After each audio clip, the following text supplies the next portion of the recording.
Well, I started as a freshman in high school, and I never had any ambitions about law enforcement at all. But my dad was a career firefighter, and he had a friend who was a deputy sheriff, and he said, "Hey, would you want to go on a ride-along one day?" And I thought, sure, why not? And I fell in love with the job immediately. I still remember to this day every single thing we did. I remember the deputy walking up to greet me in his cowboy boots and mirrored sunglasses and a big wad of keys he had on his belt.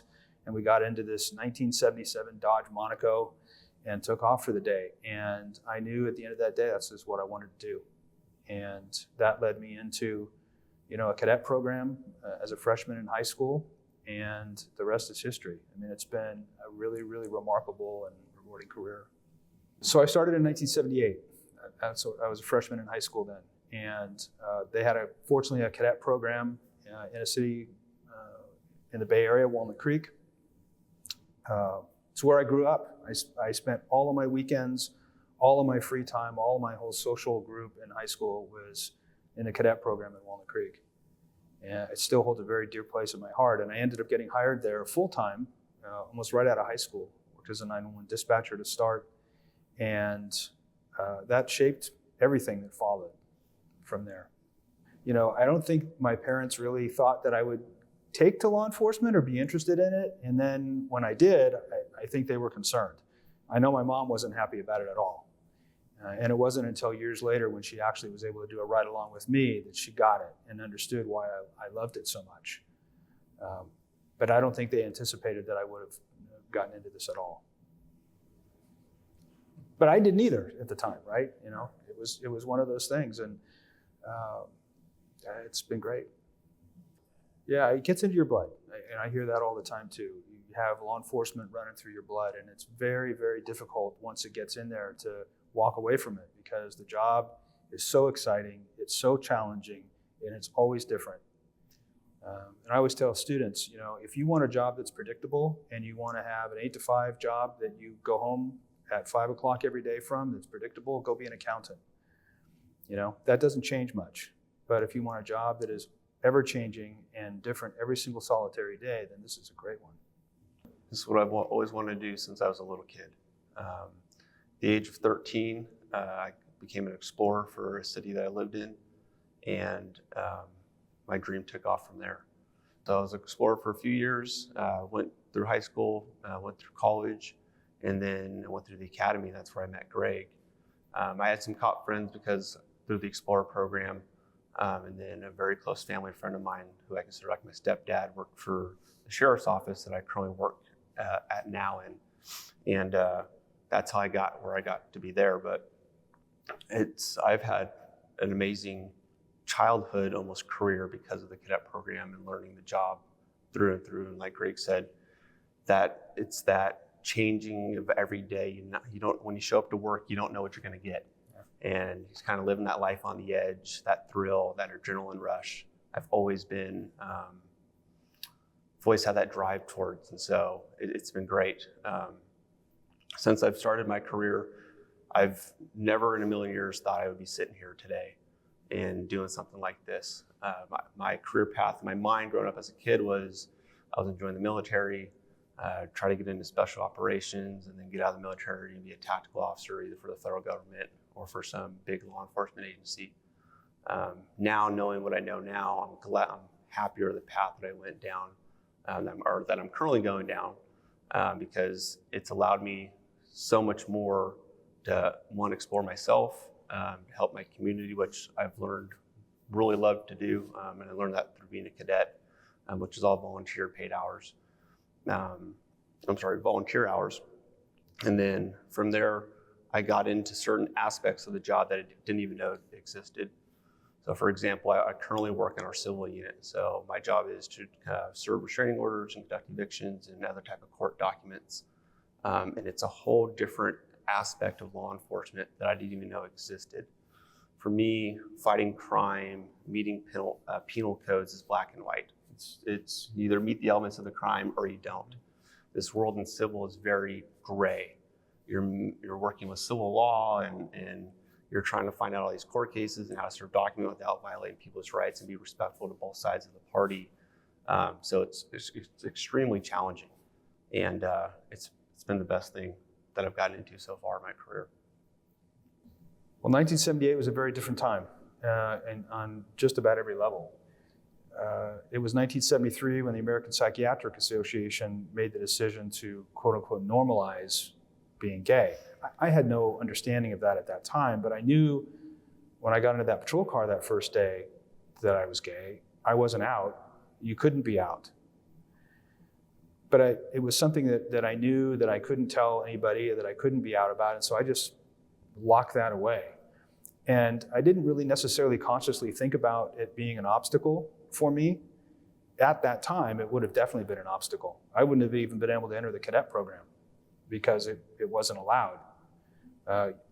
The culture still saw a gay person as a deviant or a pervert and disordered, and so there was no way. And I remember walking into the department the very first hour, the very first day I was there, and hearing, "Don't be a queer, don't be a fag."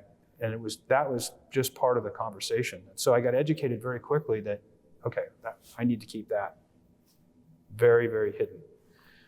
And I made a conscious decision to do that, and I was good with it because I wasn't going to let anything stand in the way of what I wanted to do.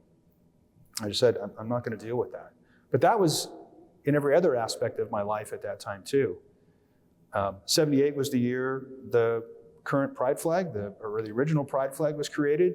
78 was the year that Harvey Milk was elected to office in San Francisco. And then, 11 months after he was elected, he was assassinated. And that all happened in that first year of getting into law enforcement. So the messaging around who I was and it not being compatible with the profession at that time was very clear. And I was okay with that at that time in my life. If I look back on it now and thought, okay, would I be doing what I'm doing today, sitting here telling my story, and doing the speaking that I'm doing? It was not anything I would have ever imagined possible. But it's a great example of how relatively quickly, and how much things have changed for the better for LGBT officers. And I mean, you've seen it. Oh, yeah, absolutely. In your time. So for me, I've always known I've been gay my whole life. I always tell people I knew I was gay before I even knew what the word gay meant. Meaning, as a kid, I knew I felt certain ways towards classmates, but I really didn't understand it. It was to the same sex. But as a kid on the playground, "that's so gay" wasn't really related to the same sex. It was just more of a slur. And so it wasn't until I got into junior high school and things of that nature, I started putting the two together.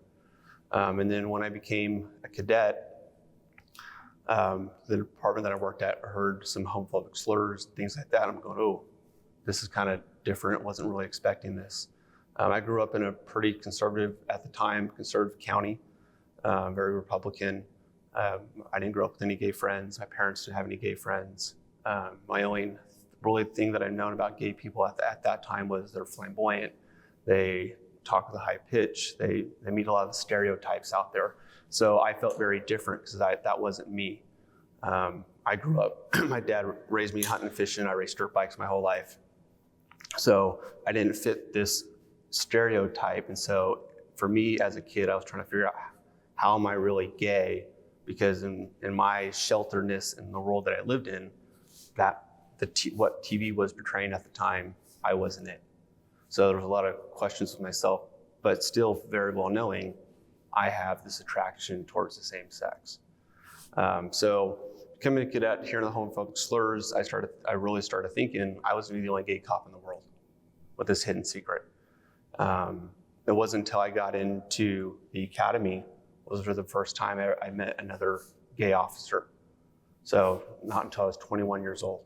So all that time in law enforcement from 13 to 21, I never even met a gay cop. Still at that time, do you know gay cops existed? Because of the shelterness and where I grew up, it wasn't a thing. So the academy was huge for me. The academies were the first time where I came out. Greg was the first person that I told. Greg does an awesome skit in his classes. When he first meets his classes, he walks into the class and he welcomes everyone and he goes, "We're gonna do a little exercise here. Describe me, tell me who I am." And everyone starts saying, "Oh, sir, you're probably very well established. You're an instructor here. You probably have a wife and kids and things of that nature." And then he goes, okay, so well, some of that's true. I am established. Thank you. I am married. But to my husband, Tony, and my mouth just dropped. And I went, there's no way. But then he goes on to say that he worked for that agency that I was a cadet at one time. I went, there's a joke coming. There's a joke at the end of this. He's messing around. Okay, I understand now. I get this. Until I learned it wasn't a joke. It was very real. And so something came over me where I just had to talk to him. I'm like, there's another one. And from there, my world exploded. I got to meet several other gay officers and network with, and realize, as naive as it may sound, in 2012, I wasn't the only one. And so from there, my world took off, like I said, but I still, when I came out to Greg, I still had plans of, I wasn't going to come out. If I was going to come out, I wasn't coming out till I was off field training. I wasn't going to come off till I was off probation. So I was very fearful of, I wasn't either A, going to get hired, or if someone found out in between, I was going to lose my job. And I wasn't willing to risk that because my dream was to be a cop, a police officer. I remember that day that he came in, and I will never forget it. It was, reminded me of the exact date, January 20th. It was 2 weeks into the academy. And no student talks to staff 2 weeks into the academy. People are still shell-shocked. And he asked to talk to me, and I said, sure, come on by. And he came in, and he was physically shaking. And I thought, oh my God, what happened? What happened? Did somebody from the staff do something? What happened? And then he came out, and it was remarkable. And he told me, I'm not going to tell anybody until I'm years from now off probation. And I said, okay, well, good luck with that.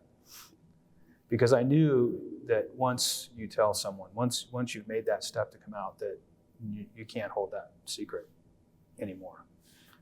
And I'm glad you didn't. Yeah. It was a bit of a gamble. So I grew up in a kind of a Catholic background. I'm half Portuguese. So I went through First Communion, confession, all that stuff. And so coming out to my parents and my grandparents, who I'm very close with, I was very worried that there's a possibility of being disowned, being kicked out of the house, especially while I'm in the academy. My parents were paying for the tuition at the time for the academy.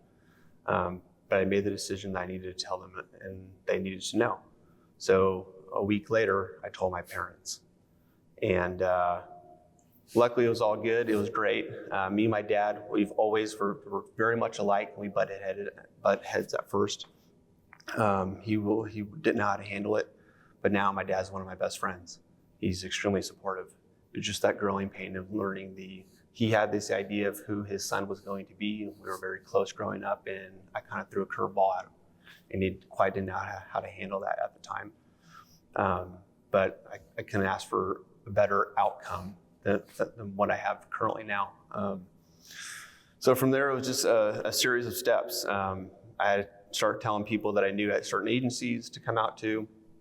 And that was a little different at the time as well, because like I said, I grew up in a conservative county, and generally sheriff's offices are a little more Western, a little more Republican. So you have people with some very strong beliefs and values. And so at the time, I had a few friends. It was kind of like, once I found out I had a sickness, and I tell people it's like the blood drained out of my body was filled with glitter, and they're just waiting for this big glitter explosion to happen. Me to come out with rainbow flags and meet all the stereotypes, and that didn't happen. And so for a lot of people, they couldn't figure it out at first. But now everything's been great. I got the best coworkers in the world. I got an extremely supportive agency. But I think the big turning point for me in telling my agency was what happened at the academy. And that's, we had a community-oriented policing project we had to do, and my topic was gay youth. So it was me and 3 other members, if I remember correctly, in my group. And you have to do all this research and interview all these people, and then present your findings to the class with resources and how to help that part of the community. So we do our presentation, and at the end of the class, I come out and basically state why I picked this topic with this group and how it affected me. And I basically came out to my class. And the support that I got, I would have never expected in a million years. Standing ovation. It was mind-blowing for me. It was a big deal. Because I never expected that support in law enforcement, because once again, the shelteredness of how I grew up. So having that and seeing that support gave me a lot of hope to now start realizing I can actually live my true life, be my true self, and still be doing my dream job. And so that was huge for me. So. Yeah. I think what's interesting is there have always been LGBT members of law enforcement, always. They just haven't been able to be out. And so that shift in history that happened that started in the 70s and continues today is that people are able to be their authentic selves. And one of my great friends, Judy Shepard, mother of Matthew Shepard, who was murdered in that hate crime 25 years ago, she always said, the most powerful way of changing hearts and minds is through sharing your story. And so as law enforcement officers come out at work, as coworkers meet someone who does not represent their stereotypes or their worries or whatever it happens to be, they learn. And then people get more comfortable. And I think that's what's really been happening. I mean, now you were hired when you were out. Right. As the first. But now seeing out applicants who have been out since they were my age, right, when I started, they don't expect to have any kind of resistance. They've always been out, they've always sort of been accepted, and so they're looking to get in, and they're in many places able to do that. Transgender people now are sort of the new, I'll call it a struggle, because it is. There's a challenge there, right? We as a country are trying to understand who transgender people are, and in law enforcement, that understanding is much more challenging.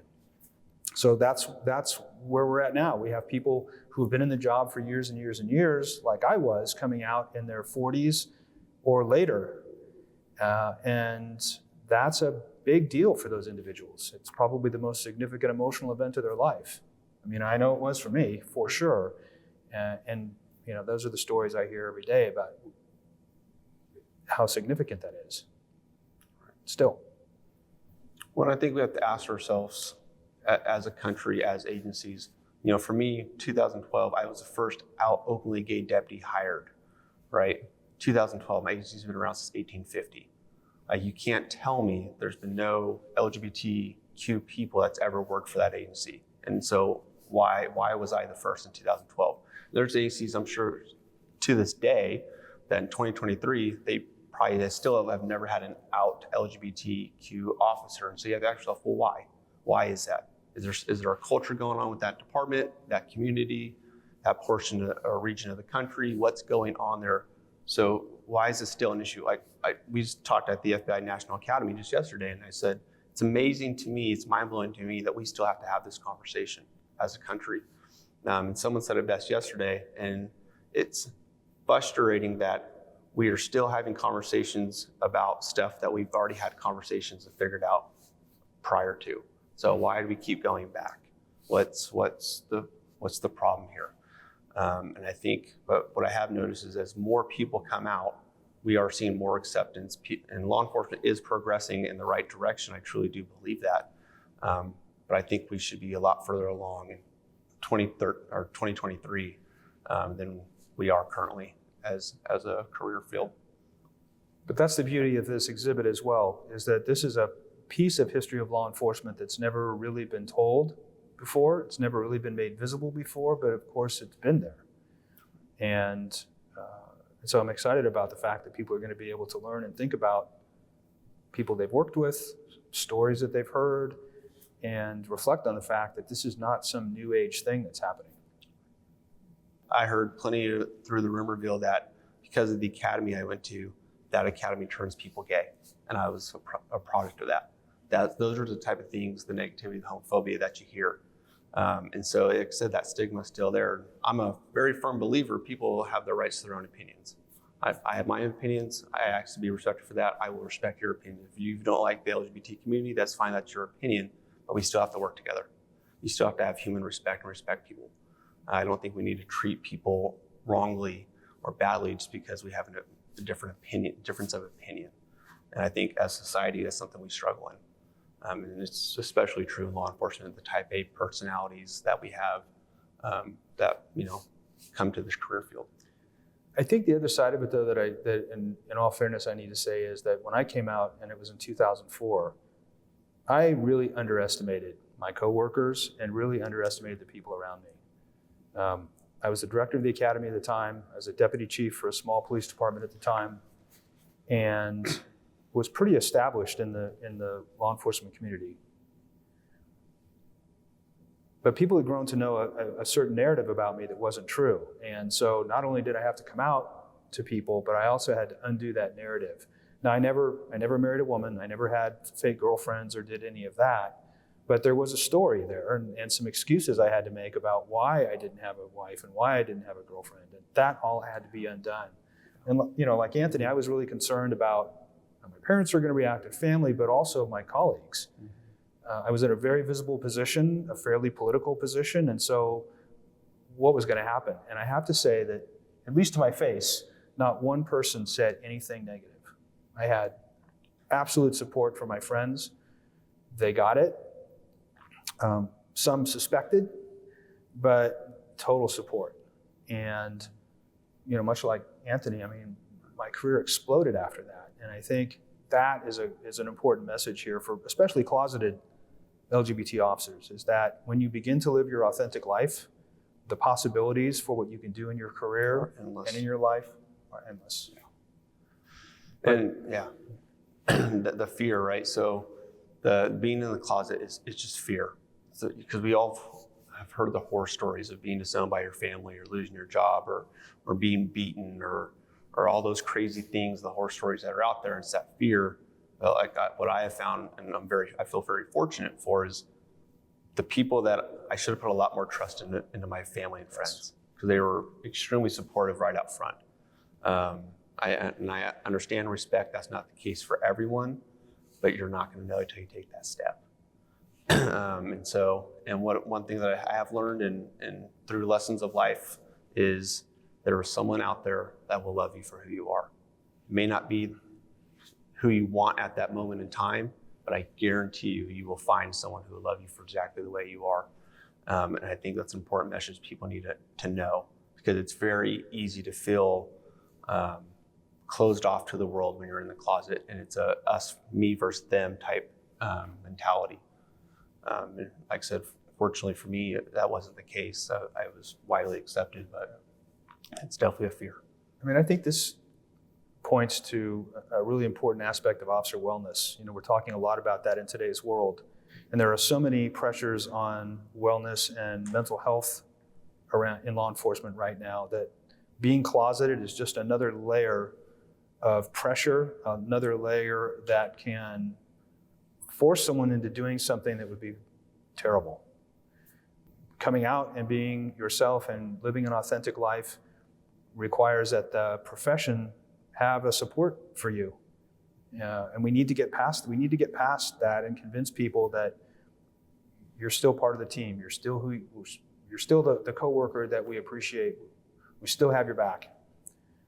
And if we can get to that stage where people can be their authentic selves, then we're going to improve the mental health of everybody.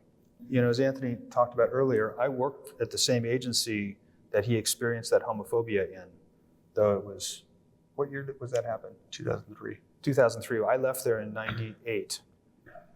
So that decade of the 90s, again, was a very different time. But, and I was not out there. I knew I couldn't be out there or anywhere else at that time. But I was working and having a successful career. I was a manager in the department, and I got called into my boss's office one day. This was in 1992, and told to sit down that one of my colleagues had expressed concerns about my lifestyle, and he was going to investigate my lifestyle and about all my male roommates. And I knew where that was going. And I remember seeing my whole career flash before my eyes. I thought, oh my God, if I'm outed, I'm going to lose my job here. I'm going to never be able to be hired in law enforcement again. I was in my, early, whatever age I was, early 30s. And I thought, this is going to be horrible. And I don't know where I got the guts to do this, but I just leaned forward. I knew I could stand firmly on what California's discrimination laws were. And I just said, you're going down a road of very dangerous questions. And if you ever ask me another question like this again, I'm going to sue you and take everything you have, your retirement, your house, and your cars. And I said, this conversation's over with. And I got up and walked out of his office. And the chief's office was right across the hall. You know exactly where it is. And I went in and I slammed the door, and the chief looked up, and I told him what happened. And I'll never forget this. He said, well, Greg, if you are gay, it'll be very difficult for you to be an effective leader in this organization. I mean, I was speechless, and I was so angry, but I was also terrified. And I think he saw the anger in my face, and I think he also realized that, uh-oh, I just said something I shouldn't have said. And he goes, what do you want me to do about it? And I said, you're going to make it stop. Because if I ever hear another word about this again from you or anybody else, I'm going to sue you, and I'm going to take you all. And I said, I'm leaving, and I'll be back when I'm ready. I still to this day don't know where I got the guts to be able to do that, because I was so scared at the time. It was probably the most terrifying moment of my whole career, frankly. But you know what? I never heard another word about it again. And I lasted another 6 years before I left on my own to get into training and teaching, which is what I really wanted to do at that time. Yeah, I'll follow up with that. When I was interviewed for the agency that I currently work for, one of the last questions of the ORBOR panel, they asked me, why us and not the agency that you were a cadet at? Because you spent so much time there, that should be your family. And my response to them was, I know that agency has a problem with my sexual orientation. I know that's not going to be a problem here. And they looked me in the eyes and they said, very well. I got a phone call 2 weeks later saying, go ahead and start.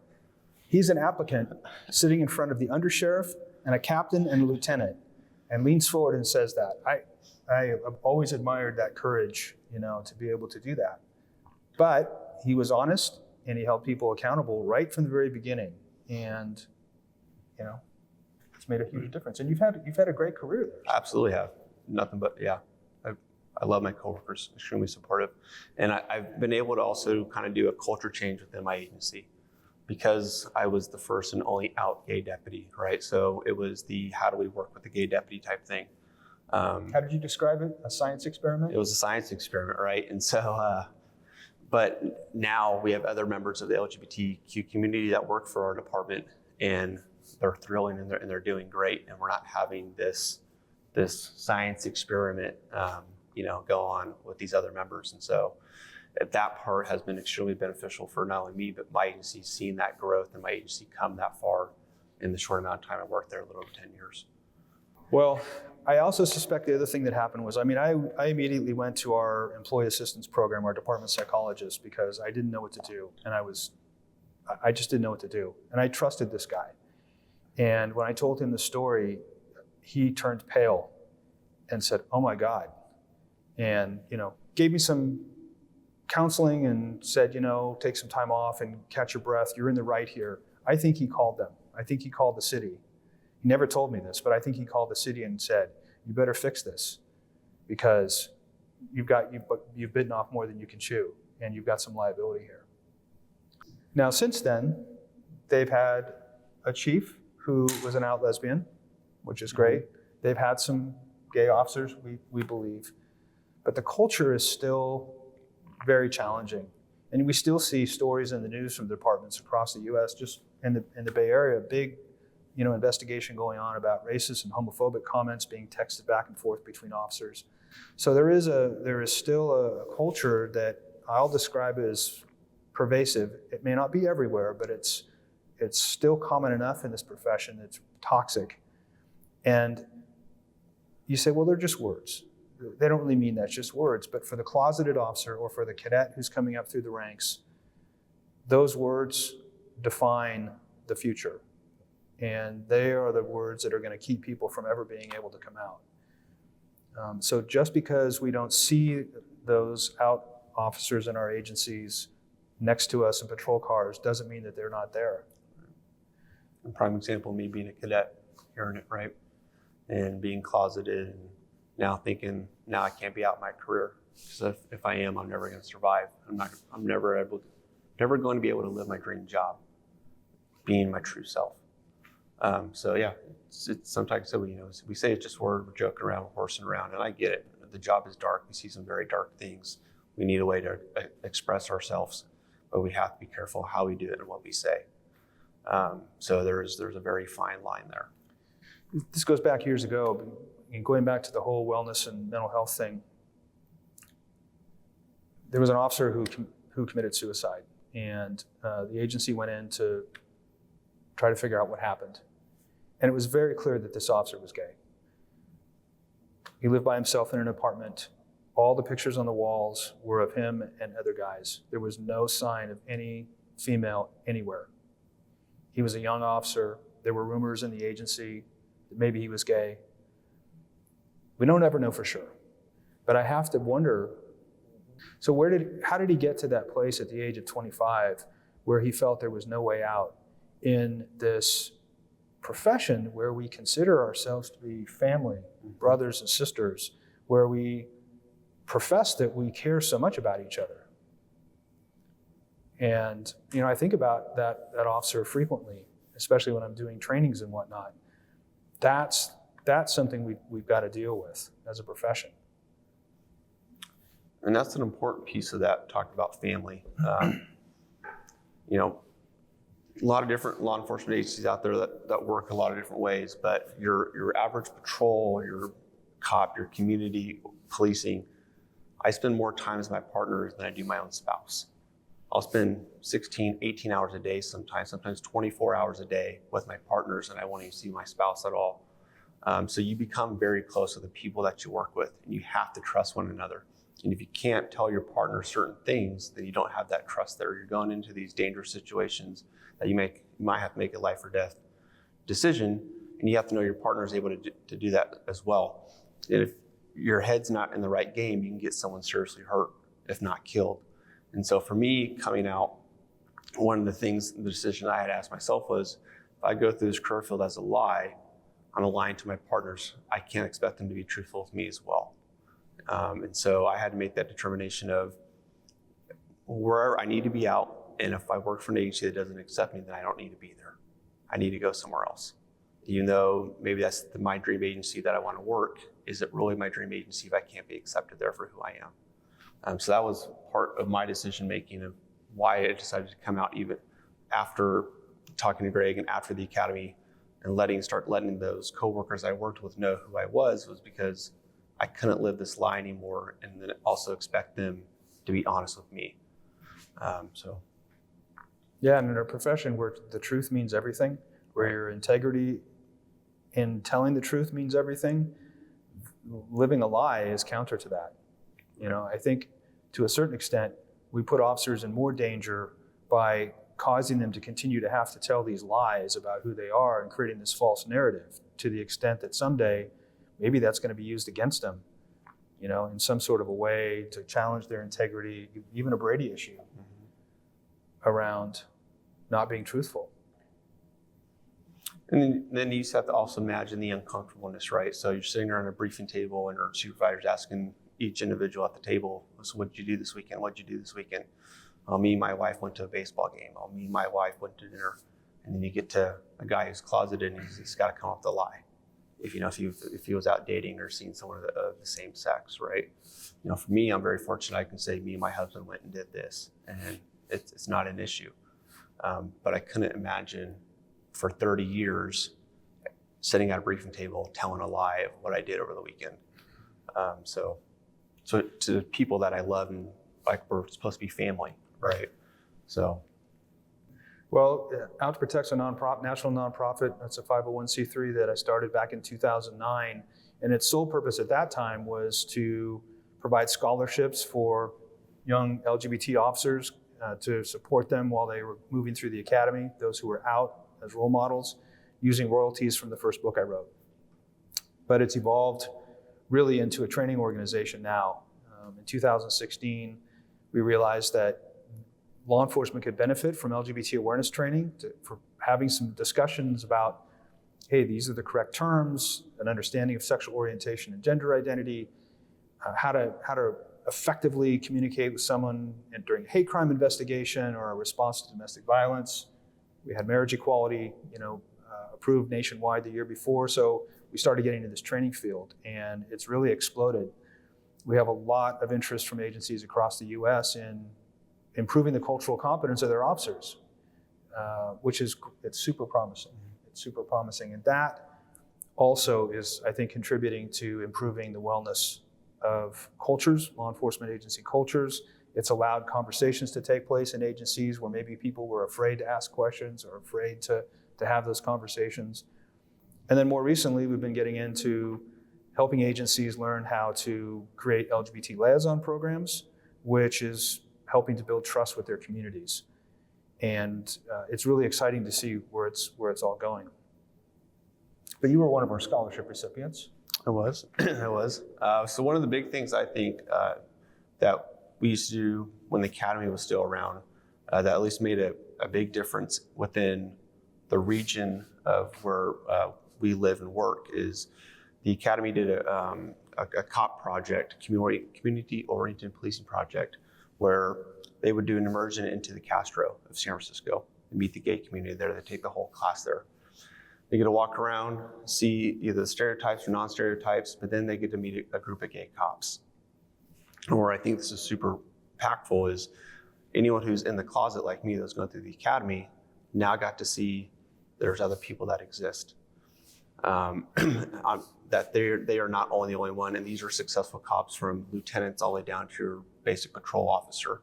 So you get to see rank and file, you get to see people who's really chiefs, yeah, that have blossomed through and made it through their career as an out LGBTQ person. And at least I know we've had people come out after that. Absolutely. That weren't out before. Yep. And so now we're helping the workforce. You know, I said this yesterday, and I'm a firm believer. Unfortunately, law enforcement right now kind of has a bad rap in a country, and we are losing cops quicker than we can hire them. And why would we ever deny a good person that could potentially be a great cop simply just because of their sexual orientation? Is mind-blowing to me. Not only is it a disservice to the law enforcement community, in my opinion, but it's a disservice to the country. If that person is a good person and they can be a great cop, why would we deny him that right? And so with this cop project that we did, it's helping more people come out and be free, and they can be that better officer and have an understanding that they're not the only one. So that's just a little bit of work that when the academy was around and Greg did with his company, but then now like going to the FBI National Academy and meeting department heads from around not only the United States, but the world, and being able to speak to them, I think is huge. Because we look up to our leaders, right? That people that we work for. I look up to my sheriff. People look up to their chiefs of police. People should want to strive to be that one day, to be that top leader. And so they want to be able to see themselves, right? Can they be that person? And then know are they supported from the top? And so I think that's where we're doing great work with that. Yeah, our partnership with the FBI's Office of Partner Engagement started, before COVID. And this idea that came up about, could you come out to the National Academy and speak to these law enforcement leaders? The FBI had never provided any LGBT awareness training before in its history. And I remember the invitation, the thought of going out there for me was like mind-blowing. That's a pinnacle career move, moment to be able to go there and then to be able to speak to that audience. And I was totally humbled by it. But the assistant director of the FBI who runs the Office of Partner Engagement introduced us for the first time to this auditorium full of 250 law enforcement executives and said, this is a milestone moment for the FBI. It's the first time we've ever had this conversation here. And I thought, okay, this is really a remarkable moment. But they realized that we have to have this conversation. This is an important conversation to have. And in talking with the participants informally afterwards, we met people who came from agencies where they never talked about LGBT issues because it just wasn't something you did. It was the first time that they had had a conversation, and this was just after COVID, when we first got there. So if you would have asked me back in 1978, do you think you ever would be speaking about being gay at the FBI National Academy? In 2003, all the way up to even 2012, I would have never pictured myself doing that or being here. and that's why, I say law enforcement, we are progressing. I just wish it was a little sooner. I think we should be a little further ahead than we currently are, but I like to see at least we are progressing. And so you have to give kudos where kudos are due. And I am glad we're not still totally in that old mindset way, because it's still very real in certain parts of the country. They're still operating in a very old school mentality way. And we get that meeting these department heads. Well, they'll tell you, well, I don't have any gay officers, so why do I need to know this? And to me, that's just mind blowing. Like, one, what makes you think you don't have any gay officers? And if you truly don't, why? And 3, doesn't mean at some point in the future you can get one. And so if you already think, well, this is never going to apply to us, we're in the United States. This is a free country. I mean, anyone can walk through your doors and put in an application, right? So it's mind blowing that we're still having these kind of issues today. And there are lots of examples where law enforcement is in a leadership position in this area. I have to hand it to the FBI. Looking at their history and the role that they were assigned back in the 50s, to investigate and weed out gay people that were working in federal government, to now recognizing the need to provide law enforcement leaders with this training and investing time in the National Academy program for it. That's leadership. Even though it may not be what the audience wants to hear, they recognize that they need to hear it. And that is so important. That's leadership. But there's examples at the local level too.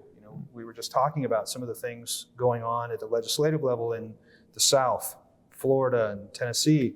Well, frankly, there's some law enforcement agencies there that are working aggressively to build trust with their LGBT communities, and they're doing amazing work. They're expanding liaison programs. They are becoming the model for the rest of the country in the places where you would think it would least be likely to be happening. But that's law enforcement stepping up saying, no, we need to build trust with this community. And these are agencies that have supported out LGBT officers. And so that's where you can look and say, hey, wow, law enforcement does have the capacity to be in front of this and to be in a leadership role. And we're just hoping to inspire agencies to do more of it. And that's our job. That's the street cop's job, right? Law enforcement can't exist without a community to serve. And if we're not doing everything we can to help serve that community, then we're not doing our job appropriately, at least in my opinion. Yeah. And so I think it's great that we get to do what we get to do and to help make these other department heads go back down to their agencies and do a better job in their communities. Everybody in every identity group in a community wants to see themselves represented in the rank and file of law enforcement. Mm-hmm. Every gender identity, every race, every nationality, every sexual orientation, every religion, people want to see themselves represented in the rank and file of law enforcement. And law enforcement needs good people today. I think as an LGBTQ person, you have something to offer. We're still a very, very small minority in law enforcement. And there are a lot of agencies who don't have an out LGBT officer, maybe they never have. So there is an opportunity for you to go and offer that local agency something that they've never had before. And I challenge young people and applicants to look beyond that stereotype that law enforcement isn't welcoming of you, because there are agencies that are welcoming and would love to have an out LGBT person in their rank and file. I really believe that. And so go find that. Don't let the fears of who you are hold you back from something that you really want to do. If you have law enforcement in your blood because you went on a ride-along one day, but you're afraid because you're lesbian, gay, bisexual, transgender, or anything else, that you're not going to be accepted, there is a place for you in this profession. And if you're a transgender person and you have worries about locker rooms and restrooms and all of those common worries that many transgender people have, agencies are understanding that. And there's some really great things that are finally being done to make it a comfortable workplace for transgender employees. So go find those agencies and apply, because that's a desirable qualification for places. I don't know how I can say it better than that. The only thing I guess I would add is for a new hire gay deputy out there is a piece of advice that I live by that I got from Greg's husband. and that is people will be as comfortable with you as you are with yourself. And I've lived by that, and that has done wonders for me. You need a little bit of confidence, and I understand that's hard, and you have to build up to that. It doesn't come easy, but once you can get there and get that, you're going to do great things, and people are going to respect you and expect great things from you. Tony, my husband Tony, told me that the first time I took him to a work Christmas party.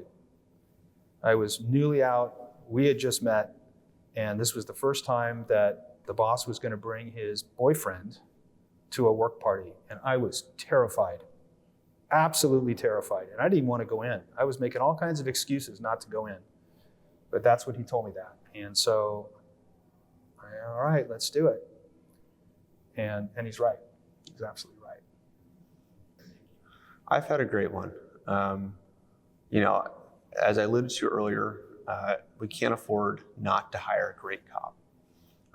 Because I think in a time where we need more cops more than ever, why would we ever turn someone away because their sexual orientation is still in me? Throughout my 10-year career, I've done, in my opinion, a lot than most others haven't. My other passion other than being a cop is teaching. So I'm a firearm instructor, active shooter instructor, building search instructor. I run our cadet program. I teach breaching. I do all these great things, but I've been able to do it because not only have I been supported towards my agency, but my agency supports me, and it comes with that confidence. And so my biggest thing, I guess I would say, is any fear that you have, don't let it overcome. Go out and live the world. And I think you'd be more surprised than not, things are going to work out the way you dream them to work out. One of the most common questions I get from my students today is, as you look back on your career, if you had to do it over again, would you? Knowing what you know today and what you've witnessed today, and my answer is absolutely yes. We're in some difficult times right now, but we've been in difficult times before. Go study the 1960s. It wasn't a great time to be in law enforcement in the 1960s. And a lot of the issues are very much the same as they were then. It's still a great job. It's a fun job. It's a very challenging job. It's a very stable job. And I would say that if it's in your heart to do it, go do it. There's tons of opportunity out there. And stay with it and be your authentic self in every regard. That's my advice. A great quote from Southland, a TV show, a cop TV show. The FTO tells his rookie that this job is the best seat in the house for the greatest show in the world. And it's truly true. I can't sum it up better than that. You have the best seat in the house for the greatest show in the world. I couldn't picture myself doing anything else. No, me neither.